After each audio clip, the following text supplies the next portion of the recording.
মিসকা রান্নাঘরে তোমাদের সবাইকে স্বাগত। দেখুন বন্ধুরা, আজকেও একটা ঝটপট রেসিপি নিয়ে চলে এসেছি। দেখুন এটা কি মাছ জানেন বন্ধুরা? এটা হচ্ছে চেলা মাছ। চেলা মাছের ছোট সাইজ একটা চেলা মাছ নিয়েছি, বড় বড় হয়। চেলা মাছটা খেতে দুর্দান্ত লাগে। যদি কোনো নোনা মাছের মধ্যে ভালো লাগে ইলিশ মাছের পরে এই চেলা মাছ। এর মধ্যে অতিরিক্ত কাঁটা থাকে কিন্তু খেতে দুর্ধর্ষ লাগে। দেখুন বন্ধুরা, এই চেলা মাছটা আজকে সুন্দর একটা ঝাল বানিয়ে দেখাবো, মাখা ঝুকা ঝাল। দেখুন তার জন্য একটু লবণ দিয়ে দিলাম। আর অবশ্যই নোনা মাছের মধ্যে অল্প সামান্য লবণ দিতে হয়, না হয়তো এই নোনা মাছের মধ্যেই লবণ থাকে, তার জন্য একটু অল্প সামান্য লবণ দিতে হয়। এখানে আমি দেখুন একটু লঙ্কার গুঁড়ো দিয়ে দিলাম, দিয়ে লঙ্কার গুঁড়ো দিয়ে দিলাম, দিয়ে আমি একটুখানি অল্প সামান্য দেখুন রিফাইন অয়েল দিয়ে দিলাম। দেখুন এখানে রিফাইন অয়েল দিয়েছি, দিয়ে ভালোভাবে আমি মাখিয়ে নেব।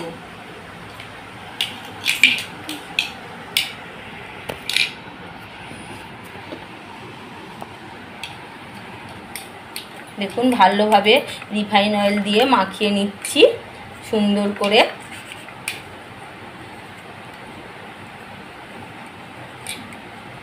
মাখিয়ে নিয়ে এবারে এটা আমি 5 মিনিট একটুখানি মাখিয়ে রেখে দেবো। অবশ্যই আমি রিফাইন অয়েল দিয়ে মাখিয়েছি, তোমরা চাইলে সরিষার তেল দিয়ে মাখাতে পারো। দেখুন মিসকা ওদিকে বলছে না না বলে চেঁচাচ্ছে, টাটা করো। দেখুন বন্ধুরা, মাছটাকে রেখে দেবো এবার সাইড করে। দেখুন বন্ধুরা, আমি উনুন জেলে কড়াই বসিয়ে দিয়ে কিছুটা সরিষার তেল একদম হিটে গরম করে নিয়েছি। দেখুন বন্ধুরা, তেলটা একদম হিট হয়ে গিয়েছে। দেখুন মাছগুলো আমি এইভাবে দিয়ে দেবো। আবারও বলছি বন্ধুরা, এই বর্ষাকালে নোনা মাছ খেতে দারুণ লাগে। এবারে নোনা মাছ উঠবে, তোমরা চাইলে তোমাদের মন মতো মাছ পেয়ে যাবে আর এইভাবে রেসিপি বানাতে পারবে।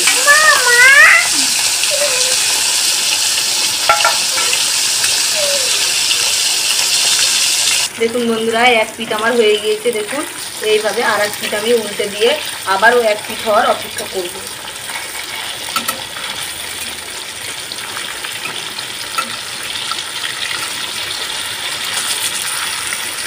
মাছটা আমি ভালোভাবে ভেজে নিয়েছি, এইভাবে আমি তুলে নিচ্ছি। দেখুন অবশ্যই আমি আজকে কাঁচা নয়, আজকের এই রেসিপিতে মাছটা ভালো করে সুন্দর করে ভেজে নিতে হবে। তার জন্য আমি হাই হিটে তেলটাকে গরম করে নিয়ে এইভাবে মাছটাকে সুন্দর করে ভেজে নিয়েছি। দারুণ খেতে লাগে এই মাছটা, পুরো কি বলবো, খুব সুন্দর খেতে লাগে। দেখুন ফোড়নে আমি বন্ধুরা, আমি এই তেলেই আমি আজকে বানাবো এই চেলা মাছের একদম মাখা ঝোকা ঝাল।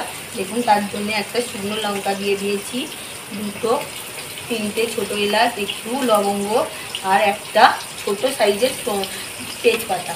দেখুন দিয়ে এই তেলের মধ্যেই আমি একটুখানি দেখুন অল্প সামান্য চিনি দিয়ে দিচ্ছি, একদম যত সামান্য।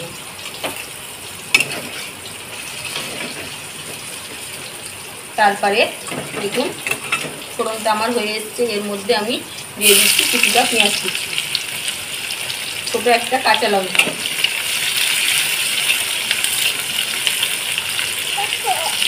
পেঁয়াজটা যখনই একটু কালারটা চেঞ্জ হয়ে আসবে তার মধ্যে আমি দিয়ে দিচ্ছি টমেটো কুচি।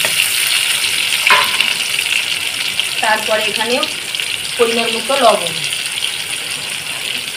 দেওয়ার পরে আবারও আমি ভালোভাবে পেঁয়াজ টমেটো কাঁচা লঙ্কা ভালোভাবে এইভাবে একটুখানি ভেজে নেব। যখন ভাজা ভাজা হয়ে আসবে তার মধ্যে দিয়ে দেবো একটু কালো জিরে।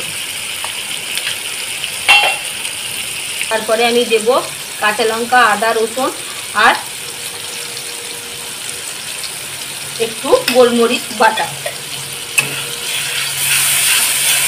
দেওয়ার পরে মশলাটাকে এইভাবে ভালোভাবে কষিয়ে নেব। তাহলে আমি এখানে একটু লঙ্কা দিব, যত সামান্য।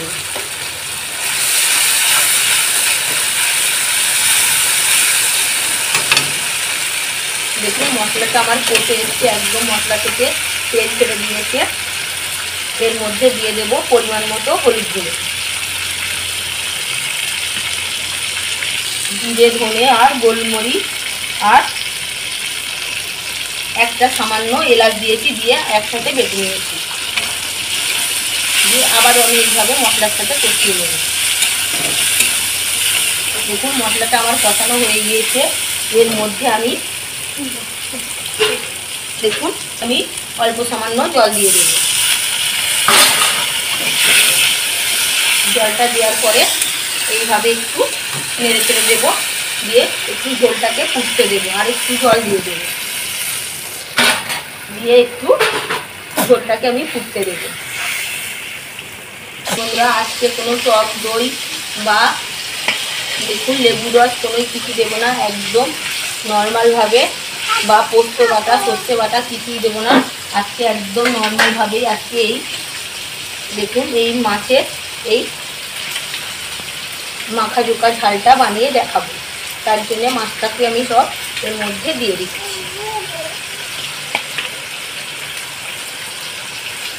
বন্ধুরা একদম অতি সহজে আজকে দেখুন এই